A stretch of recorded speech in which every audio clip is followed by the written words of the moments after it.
NSA has so many eavesdropping operations underway that it wouldn't have been practical to brief him on all of them. These decisions are made at the NSA, one official said. The president doesn't sign off on this stuff. That protocol is now under review, the official added. Yeah, well, you better bet that protocol is under review. It does not seem exactly like good security policy to have the president out of the loop on something like this, Peter.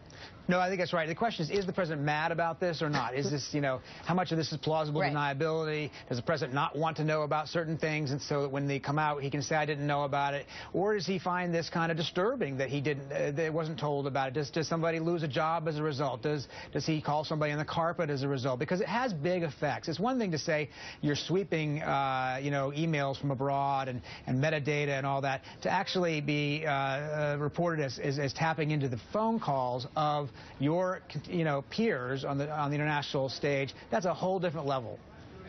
Frank, Peter brings up a really important point. Is the president mad? And also, the subsequent point to that would seem to be, is the country mad? And Frieder Zorf at The Atlantic seems to be mad. He says, either way, the president deserves censure.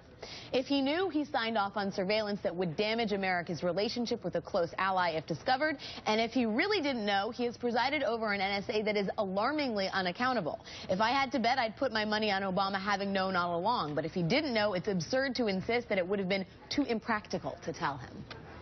I mean, I kind of take the president at his word about this, just given the scope of how much information was getting vacuumed up without, That's some high-level information, though, isn't it? I mean, this is different than metadata, to Peter's point. This is tapping Angela Merkel's cell phone. Exactly, and which means that it's kind of the reductio ad absurdum of this state run amok, right? Of course, the reductio ad absurdum, yes.